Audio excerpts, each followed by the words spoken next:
ආයිබෝන් දුවේ පුතේ bodies සෝම් YouTube නාලිකාවට ඔබ සියලු දෙනා සාදරයෙන් පිළිගන්නවා. අපි O level පාඩම් මාලාවේ ධම්මපද ගාථා මේ දවස්වල අපි විකාශනය කරගෙන යමින් සිටින්නේ. මේකෙදී ධම්මපද ගාථාවල ගාථා 3ක් අපි මේ වෙනකොට ඉගෙනගෙන තියෙනවා. 4වෙනි ගාථාවට අදාළ වැඩසටහන තමයි අපි ක්‍රියාත්මක කරන්න පටන් ගන්නෙ. මේ 3වෙනි ගාථාව මගේ දූල පුතාලට මතක ඇති. නතං කම්මං කතං සාදු යං කତ୍වා අනුතප්පති යස්ස අස්සුමුකෝ රෝදං විපාකං පටිසේවති කියන ගාථාව තමයි මගේ දූල පුතාලා 3වෙනි ගාථාව විදිහට පාඩම් කරගත්තේ. 4වෙනි ගාථාව මේ ගාථාවේ සහෝදර ගාථාව මතක තියාගන්නේ කොහොමද කියන කාරණාව අපිට ඉෂ්ට කරගන්න වෙනවා මේ වෙලාවේදී. කොහොමද මේකට කරන්නේ? මම මේ මුල් ගාථාවට අදාළ වෙනස්කම් ටික ඉතා පැහැදිලිව මෙන්න මේ විදියට සටහන් කරන්න. නතං කියන වචනය වෙනුවට තංච කියන වචනය යෙදුවා. නතං කියන වචනය වෙනුවට තංච කම්මං කතං සාදු යං කତ୍වා අනු කියන වචනය වෙනුවට අවුරුද්දට ගාන්නේ පුතේ අපි නානු යං කତ୍වා නානු තප්පති තංච කම්මං කතං සාදු යන්නේ කීපවතාවක් තංච කම්මං කතං සාදු තංච කම්මං කතං සාදු තංච කම්මං කතං සාදු ලියන්න පොතේ ලියන්න කොලේ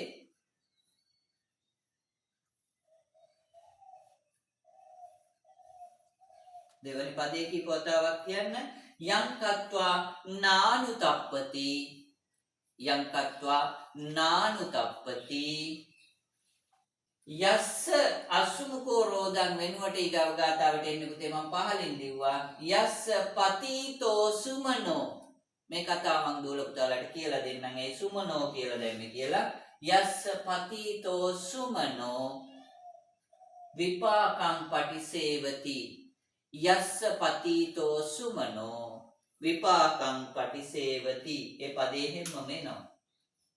එතකොටමයි පුතේ තැන් කීපයයි තැන් 3යි වෙනස් උනේ. තැන් 3ක් වෙනස් වෙලා දෙවනි ගාථාවත් අපිට ලැබුණා. බෝනස් විදියට ලැබුණා. දැන් මුළු ගාථාව මම කියන්නම්.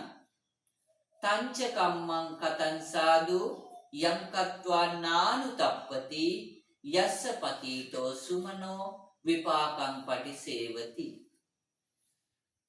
මේ ගාථාවේ තේරුම කලින් ගාථාව වගේමයි. වචන 3ක් මතක තියාගමුමයි පුතේ. පළවෙනි වචනේ විපාකය. 2 පසුතැවිලි නොවීම. 3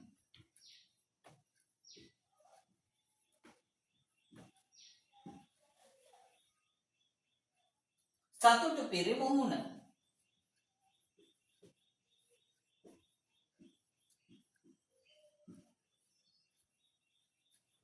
4 සතුට පෙරමුණ.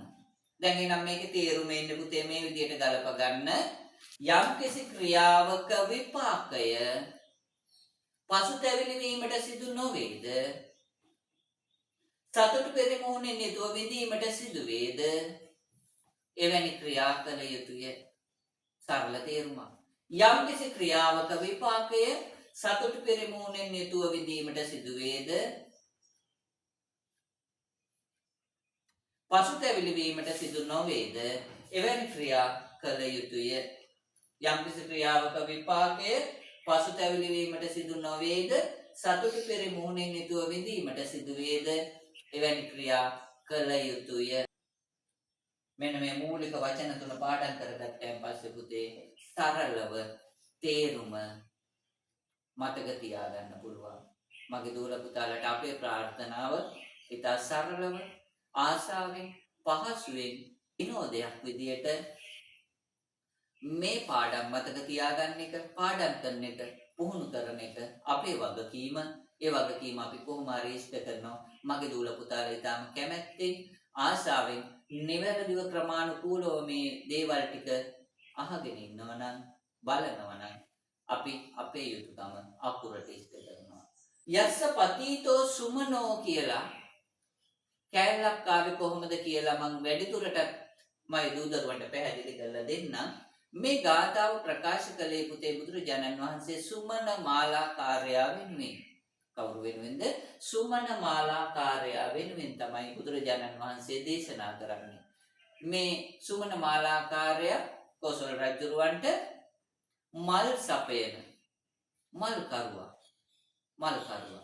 මල් සපයනවා. ඒ කියන්නේ රජ ගෙදරට අවශ්‍ය මාලා කර්ම සියල්ල කරන්නේ මේ සුමන මාලාකරු. හවසට ගිහින් බොහොම වෙහෙස මහන්සි වෙලා මල් නෙලාගෙන ඇවිල්ලා ඒවට රෑ එළි වෙනකන් හරි ගස්සලා ලස්සනට මල් වැල් හරි ගස්සලා උදේ පාන්දරින් ඇවිල්ලා ඒ මල් කර්ම ටික මාලා කර්ම ටික මුළු රජ මාලිගාවටම සකස් කරන එකේ වගකීම තිබුණේ සුමන මාලාකරුට. හැබැයි දවසක් උදේ සුමන මාලාකාර කල්පනා කරනවා මං දවසම වෙහෙස වෙනවා මට කුසලයක් කරගන්න කිසිම වෙලාවක් නැහැ. අද නම් මං මේ මල් ටික ගෞතම බුදුරජාණන් වහන්සේට පූජා කරනවා කියලා සුමන මාලාකාරයා මේ ටික පූජා කරනවා. රජුරෝ දෙන දඬුවමකට යටත් වෙන සිතිවිල්ල පිට බුදුරජාණන් වහන්සේට පූජා කරලා රජ මාලිගාවට යනවා සුමන මාලාකාරයා. කිස් ගැසුම් කෑවත් කමක් නැහැ කියලා. රජුරෝ මට මරණීය දණ්ඩනය නියම කළත් මං අද මහා කුසලයක් කරගත්තා. මල් ටික බුදුරජාණන් වහන්සේට පූජා කළා කියලා රජුරවන්ට ගිහිල්ලා කියනවා රජතුමනි අද මල් නෑ. අද ඔබතුමා දෙන දඬුවමක් දෙන්න. මං මේ මල් ටික ගෞතම බුදුරජාණන් වහන්සේට පූජා කළා කියලා. රජුරෝ හොයලා බැලුවා මොකද්ද උනේ කියලා සේවකයෙක් යවලා ඇත්තටම බුදුරජාණන් වහන්සේට පූජා කළා. රජුරෝ සුමන මාලාකාරයට කියනවා රාජාංගණයට එන්න, රජගෙදර මිදුලට එන්න. රජගෙදර මිදුල තුල විශාල තරාදියක් ස්ථාපනය කළා තියෙනවා. මේ තරාදියට සුමන මාලාකාරයව දාලා අනිත් පැත්තට සේවකයන්ට කියනවා රන් රිදී මුතු මැණික් පුරවන්න කියලා. එයාගේ බරට රන් රිදී මුතු මැණික් හම්බ වෙනවා. වාසය කරන්න මාලිගාවක් හම්බ වෙනවා සහ මුළු ජීවිත කාලයටම ජීවත් වෙන්න අවශ්‍ය ධනය රජතුමා විසින් සම්පාදනය කරනවා පුතේ. තව එකක් මාලාකාර තනතුරෙනුත් නිදහස් කරනවා මේ මිනිස්යව. බලන්න යම් කිසි ක්‍රියාවක් කර එහි ප්‍රතිඵලය පසුතැවිලි වීමට සිදු නොවේද? සතුටු පරිමෝහණින් යුතුව විඳීමට සිදු වේද? එවැනි ක්‍රියා කළ යුතුය. එහෙනම් මේකට අපිට ලස්සන චිත්‍රයක් පාස්වර්ඩ් එකක් දාගන්න පුළුවන් නේද? මෙන්න මේ විදිහට ලස්සනට දාගන්න පුළුවන් පුතේ. hina piri සතුටු piri මූණක් පාස්වර්ඩ් එක විදිහට.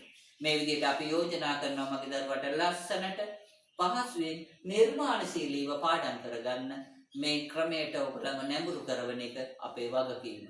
එහෙනම් අද දවසේ 4 වෙනි ගාථාව සහ තේරුම පාඩම් කරන විදිහ මගේ දූ දරුවන්ට කියලා දුන්නා. අදට අපි සමුගන්නවා දුවේ පුතේ. නැවත දවසකින් 5 වෙනි ගාථාවෙන් ධම්මපද 5 වෙනි ගාථාවෙන් හමු වෙන පොරොන්දුව පිට අපි අදට සමුගන්නවා. මේ YouTube නාලිකාව Buddhist Song YouTube නාලිකාව subscribe කරලා නැත්නම් මගේ දූල පුතාලා subscribe කරන්න. මොනවා හෝ ගැටලුවක් ප්‍රශ්නයක් මතුවලා තියෙනවා නම් පහලින් කමෙන්ට් කරන්න. කමෙන්ට් කරලා නැවත වැඩිපුර දැනගන්න දේවල් එහෙම තියෙනවා නම් මොනවා හෝ අඩුපාඩුවක් තියෙනවා නම් ඒ සියල්ලෙන් අපිව දැනුවත් කරන්න. එයයි අපේ ශක්තිය, ඔබයි අපේ ශක්තිය. තෙරුවන් සරණයි. ආයුබෝවන්.